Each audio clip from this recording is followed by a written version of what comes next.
Sir, ഇതാണ് ഞങ്ങളുടെ നാടകത്തിന്റെ നോട്ടീസ്. അങ്ങേപ്പോലുള്ളവരുടെ ആശീർവാദമാണ് സർ ഞങ്ങളെ പോലുള്ളവർക്ക് ശക്തി തരുന്നത്. സർ, വൈകുന്നേരം ഉറപ്പായും വരില്ലേ സർ? വരില്ലേ സർ? എനിക്ക് സാറിന്റെ ആശീർവാദം തീർച്ചയായും വേണം. ഇതാ സർ.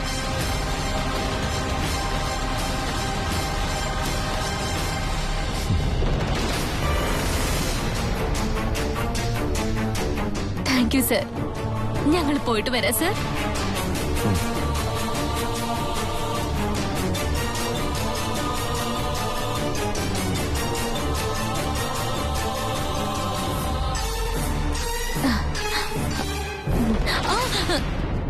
സർ, ഞാൻ ശൈലുവാണ് സർ. മറക്കല്ലേ സർ? വരണേ സർ.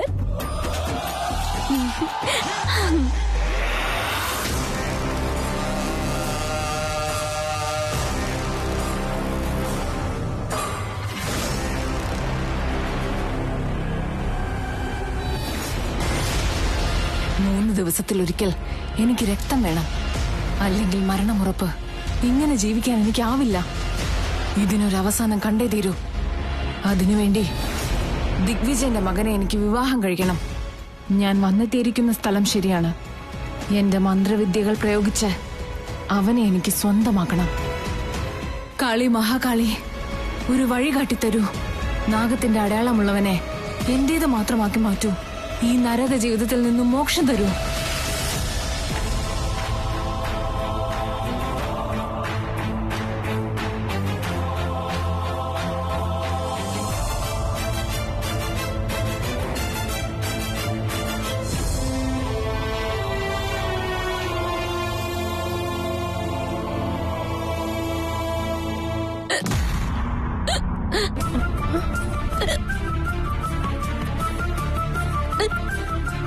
ചേച്ചി, ചേച്ചിയെ വേണ്ടപ്പെട്ട ആരോ ചേച്ചിയെ പറ്റി ഓർക്കുന്നുണ്ടെന്ന് തോന്നുന്നു.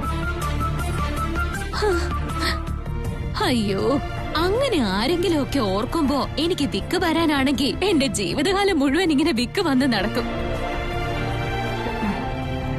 ബാഗ്, അയ്യോ, ഞാൻ എന്റെ ബാഗ് അവിടെ വെച്ച് മറന്നുപോയല്ലോ. ഒരു നിമിഷം ബാഗ് എടുത്തിട്ട് വരാവേ.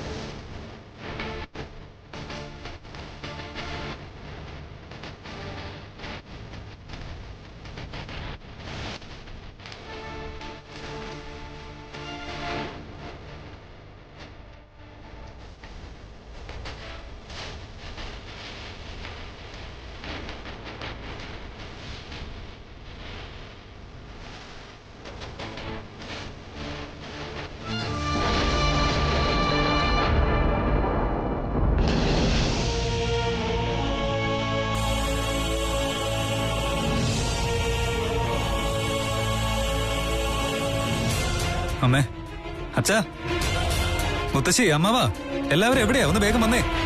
അമ്മേ, തൃശ്ശൂർ, തൃശ്ശൂർ, നീ ഇതെവിടെ പോയിരിക്കായിരുന്നടാ മോനെ?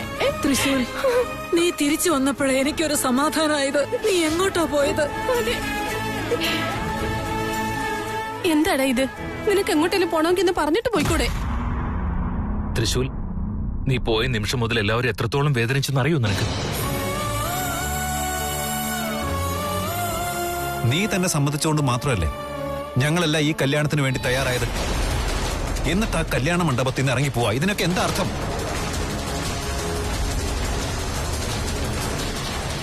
ഞാൻ പറയാൻ പോകുന്ന കാര്യം കേൾക്കാനുള്ള അവസ്ഥയിലല്ല ഇവിടെയുള്ള എല്ലാവരും എന്ന് അറിയുമ്പോ ഞാൻ പിന്നെ വേറെ എന്ത് ചെയ്യാനാ? ഞാൻ പോയത് വളരെ നന്നായി. ഒരു പക്ഷെ ഞാൻ പോവാതിരുന്നെങ്കിൽ എനിക്ക് എന്റെ ശിവാനിയെ പിന്നീട് കാണാൻ പറ്റത്തില്ലായിരുന്നു.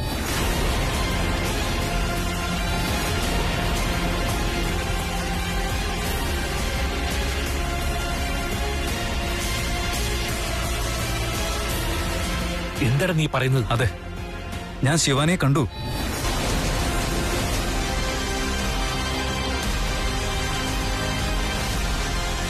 തൃശൂൽ, തൃപ്തിയാവാത്ത ആത്മാവാണെങ്കിൽ അതെപ്പോഴും നമ്മുടെ ചുറ്റും ഇങ്ങനെ വന്ന് എന്തൊക്കെയോ പറയാൻ ശ്രമിച്ചുകൊണ്ടിരിക്കുന്നതായിരിക്കും. നിനക്ക് അങ്ങനെ ഒരു തോന്നലായിരിക്കും മോനെ. മുത്തശ്ശി, ഞാൻ കണ്ടത് ശിവാനിയെ തന്നെയാ. ഞാൻ സംസാരിച്ചത് ശിവാനിയോട് തന്നെ ആയിരുന്നു. നീ പറയുന്നത് എനിക്ക് മനസ്സിലാവുന്നുണ്ടോ മോനെ? ശിവാനിയെ നഷ്ടപ്പെട്ടു പോയതുകൊണ്ടാ നീ ഈ രീതിയിലൊക്കെ പെരുമാറുന്നത്. എന്നുവെച്ചാ ഞാൻ പറയുന്ന ഒന്നും നിങ്ങൾക്ക് വിശ്വാസമില്ലേ? ഞാൻ ശിവാനിയെ കണ്ടെന്നുള്ള കാര്യം നിങ്ങളെ വിശ്വസിപ്പിക്കാൻ ഞാൻ എന്താ ചെയ്യണ്ടേ? അല്ല തൃശ്ശൂലേ, ശിവാനി ജീവിച്ചിരിപ്പുണ്ടെന്ന് പറഞ്ഞ അപ്പൊ പിന്നെ മരിച്ചതാരാ? നീ കൊണ്ടുപോയി ഒഴുക്കിയ അസ്ഥി ആരുടേതാ?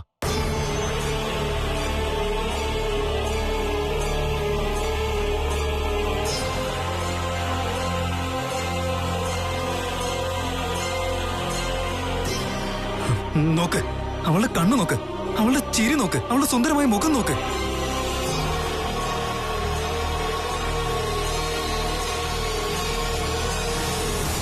ഇതൊക്കെ എനിക്ക് എങ്ങനെ മറക്കാൻ സാധിക്ക? എന്റെ ശിവാനിയും അവളും തമ്മിൽ എന്തെങ്കിലും വ്യത്യാസം ഉണ്ടായിരുന്നെങ്കിൽ ഞാൻ വിശ്വസിക്കില്ല. അവള് വേറെ ആരോ ഇവള് വേറെ ആരോ എന്ന് കരുതി ഞാൻ സമാധാനിച്ചേനെ. പക്ഷെ അങ്ങനെ സമാധാനിക്കാൻ പറ്റുന്നില്ല. കാരണം അവള് തന്നെയാണ് ഇവളും.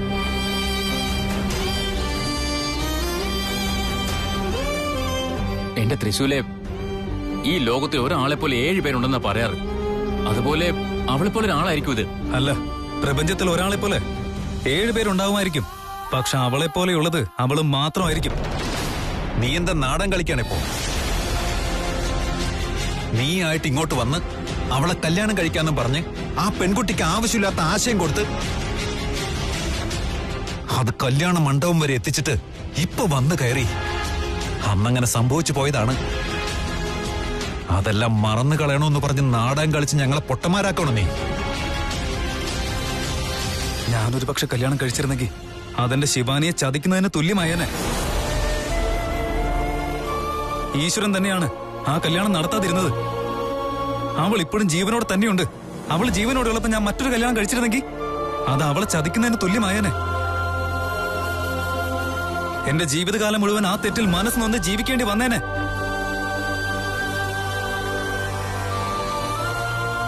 അപ്പോ നീ കാണിച്ചത് തെറ്റാണെന്ന് തോന്നുന്നുണ്ടല്ലേ? തെറ്റ് ചെയ്തതെല്ലാം നിങ്ങളാണ്.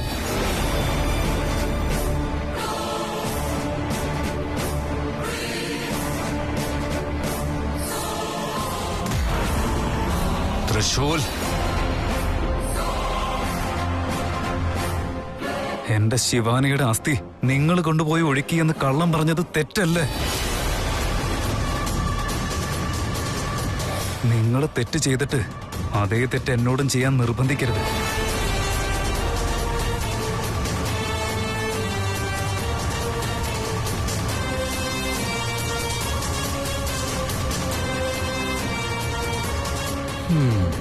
അല്ല, അന്നിവൻ അവളെ കത്തിക്കുന്നത് അവന്റെ കൺമുന്നിൽ കണ്ടുവെന്നും പറഞ്ഞു വന്നു.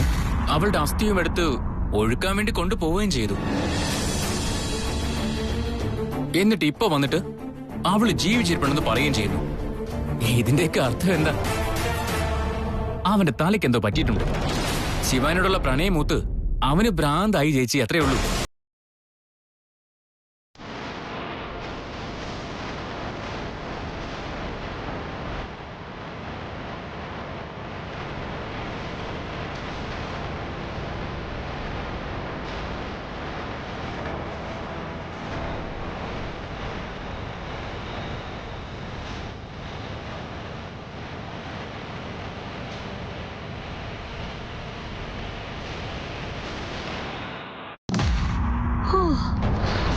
കൊട്ടാരത്തിൽ പോയി വന്നതുപോലെ തോന്നി. അല്ലാതെ പിന്നെ ഇങ്ങനത്തെ വീട്ടിൽ ജീവിക്കാൻ പുണ്യം ചെയ്തിട്ടുണ്ടാവണം. ഏയ്, അതിന് നമ്മൾ പുണ്യൊന്നും ചെയ്യേണ്ട ആവശ്യമൊന്നുമില്ലടി. തുട്ടുണ്ടാക്കിയാൽ മാത്രം മതി. ഇതിനും വലിയ വീട് നമുക്കുണ്ടാക്കാം. അല്ലടി, മറ്റു നാട്ടിലെല്ലാം മിനിസ്റ്റർമാരും MLAയും എനിക്ക് വേണ്ടി പൂമാലയായിട്ട് കാത്തു നിൽക്കുമായിരുന്നു. എന്നാ ഇവിടെ ഞാൻ തന്നെ. ഇവര് MLA മന്ത്രിമാരെയൊക്കെ ഒരുപടി മേലെയാ. ഓ, ഇവര് രാജകുടുംബം പോലെയാ. ഈ നാടിന്റെ പകുതി ഇവരുടെ സ്വത്താ. കലാകാരന്മാരെന്ന് വെച്ചാൽ ഇവർക്ക് വലിയ കാര്യമാ. വലിയ പ്രമാണിമാരാ, വലിയ പാരമ്പര്യമുള്ള ആൾക്കാരാ. ആരെന്ത് എന്ന് ചോദിച്ചാലും കൈ അയച്ച് സഹായിക്കുന്ന വലിയ കുടുംബക്കാരാ. അങ്ങനത്തെ ഒരുപാട് പേരെ സഹായിച്ചിട്ടുണ്ട്. ഈ ചുറ്റുവട്ടത്ത് എന്ത് പരിപാടി നടന്നാലും ആദ്യം വന്ന് ക്ഷണിക്കുക ഇവരെയാണ്. അതൊരു ആചാരമാണ്. നിങ്ങളുടെ നാട് എങ്ങാനും ഇഷ്ടപ്പെട്ട് കഴിഞ്ഞാൽ 10 ഏക്കർ വേണമെങ്കിൽ എഴുതി തരും.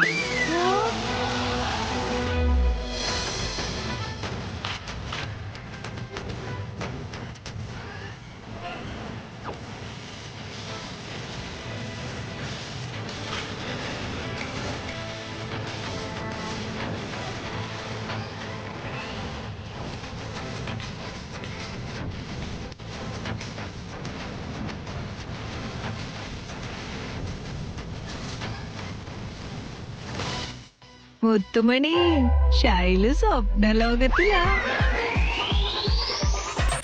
ശരീരം മുഴുവൻ സ്വർണമാ, കയ്യില് മുഴുവൻ കാശും. സ്വന്തം നാടക കമ്പനി. അത് നമ്മൾ സ്വപ്നം കണ്ടതുപോലെ തന്നെ. ആഹാ, അമ്മവാ, ഈ ശൈലൂനൻ നോട്ടിന്റെ മാല ഇട്ടിട്ടുണ്ട്, പൊന്നാട പുതച്ച് സമ്മാനിച്ചിട്ടുണ്ട്. ഈ തവണ എനിക്ക് വേണ്ടി സ്ഥലം എഴുതി തരുമായിരിക്കും. ഏയ് പക്രു, ഏയ് തങ്കമണി, മുത്തുമണി, ഇവരെന്റെ നാടകം കാണാൻ വരുമ്പോ എന്റെ അടുത്ത് പറ, എന്റെ പെർഫോമൻസ് ഹൈ ആക്കി അത് കണ്ടവരുടെ കിളി പാറണം. ശരി ചേച്ചി. Come on.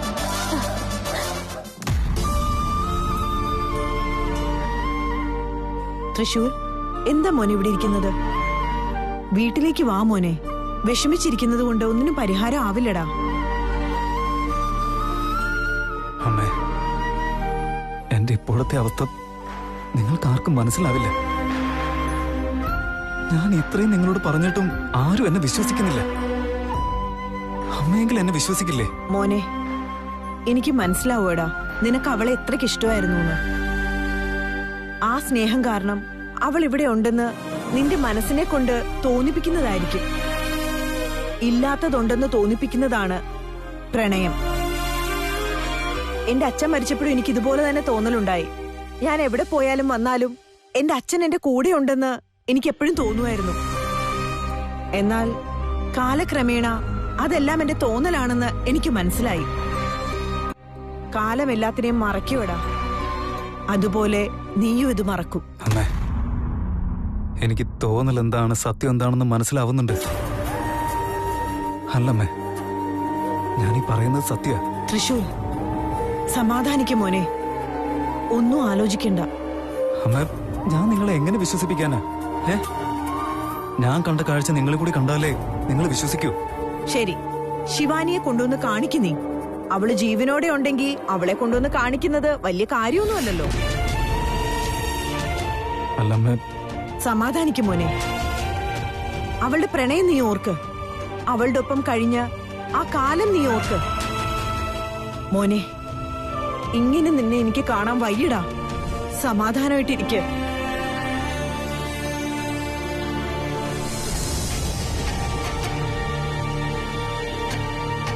ഇവരാരും എന്താ എന്നെ മനസ്സിലാക്കാത്തത്? ശിവാനി മരിച്ചിട്ടില്ല, ഞാൻ അവളെ കണ്ടു എന്ന് പറഞ്ഞാലും ആരും എന്നെ വിശ്വസിക്കുന്നില്ലല്ലോ. ഇവരെയൊക്കെ എങ്ങനെ പറഞ്ഞ് മനസ്സിലാക്കും?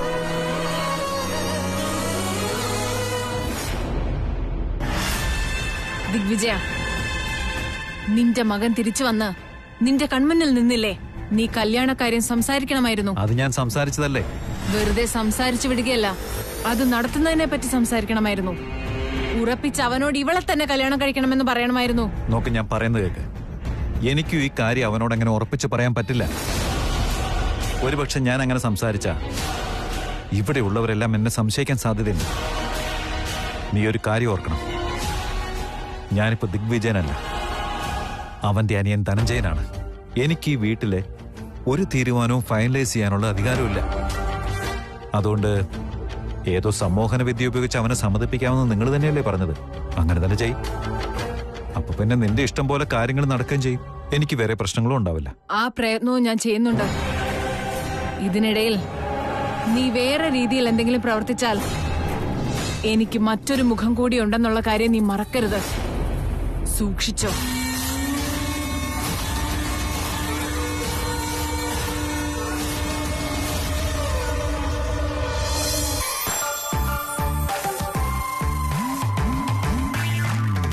എടാ പക്രു, ചേച്ചി ആ വലിയ വീട്ടിലെ ആൾക്കാര് നാടകം കാണാൻ മുൻസീറ്റിൽ വന്നിരിപ്പുണ്ടോ എന്ന് നോക്കിട്ട് വാ. ശരി ചേച്ചി. എടി തങ്കമണി, പറയടി മുത്തുമണി, ഇനി ആ വീട്ടുകാര് വരാതെ നാടകം കളിക്കില്ലെന്നാ തോന്നുന്നേ നമ്മുടെ ശൈലു മാഡം.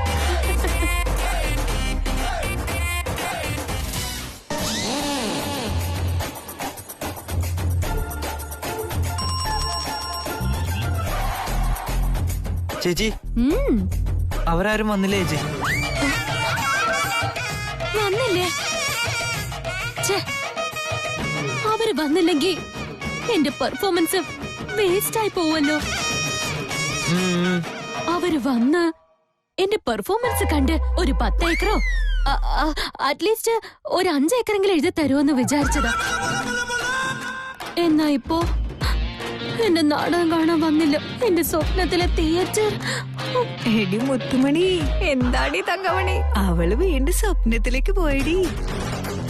സ്വപ്നത്തിൽ കളിക്കുന്ന നാടകത്തിനെ ഗപ്പ് കിട്ടുമെന്ന് അറിയില്ലടി, ചീമുട്ടേറ് കിട്ടും. ചേച്ചിയെ പറ്റി ചീപ്പായി സംസാരിക്കാതെ. എന്റെ ചേച്ചി എത്ര തന്നെ വലിയ ലെവലിൽ പോയാലും നീ നോക്കിക്കോ, ഒരു ദിവസം നമ്മളെ ആ ലെവലിൽ എത്തിക്കുമെന്നുള്ളത് ഉറപ്പാണ്. എന്നാലും അവരുടെ വീട്ടിൽ പോയി അത്രയും വിളിച്ചിട്ടും അവരെന്തുകൊണ്ടായിരിക്കും വരാത്തത്? ചേച്ചി ചേച്ചി വിളിക്കുമ്പോ തന്നെ വരാൻ അവര് ഫാൻസ് അല്ലല്ലോ, അവരിഷ്ടമുള്ളപ്പോ വന്നോളൂ. ഈ ഷൈലുവിന്റെ സ്റ്റൈല് കണ്ട് ഫ്ലാറ്റ് ആകാത്തവരില്ല, എന്റെ സ്മൈല് കണ്ട് ഫ്ലാറ്റ് ആവാത്തവരും ഇല്ല. സ്റ്റൈൽ എന്ന ഷൈലു, ഷൈലു എന്ന സ്റ്റൈല്. എടാ പക്രു, ചെല്ല്. അവര് വന്ന ഉടനെ എന്നോട് പറയണം. ശരി ചേച്ചി. എടി മുത്തുമണി, അവിടെ നിന്ന് ഗോസിപ്പ് പറയുന്നത് മതിയാക്കി വന്നെന്റെ മുടി ചെയ്ത്. ആ പതുക്കെ.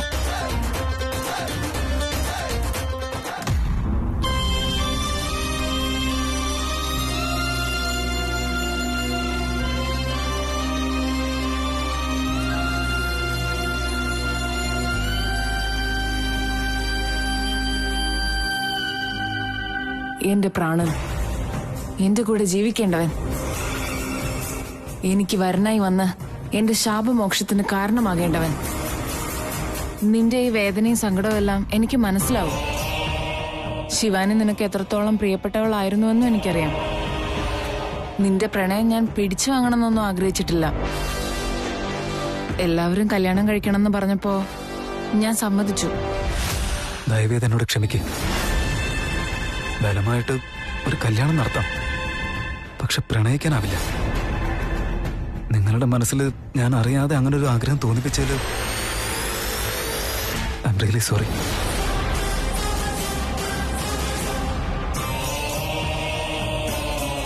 എനിക്ക് നിന്റെ ഈ നല്ല മനസ്സാണ് ഇഷ്ടമായത്. ഞാൻ എത്ര വേണ്ടെന്ന് വെച്ചാലും ഈ മനസ്സ് കാണുമ്പോൾ എനിക്ക് നിന്നോടുള്ള ഇഷ്ടം കൂടിക്കൂടി വരികയാണ്. എന്നെ ഇഷ്ടപ്പെട്ടുകൂടെ?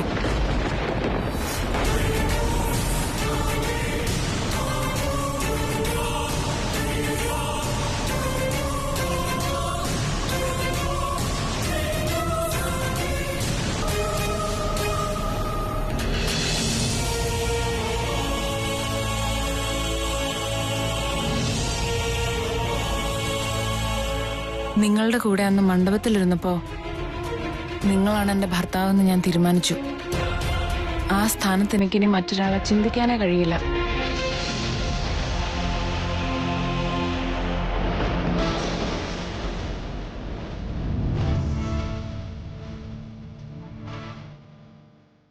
ശിവാനി, നീ കേൾക്കുന്നില്ലേ?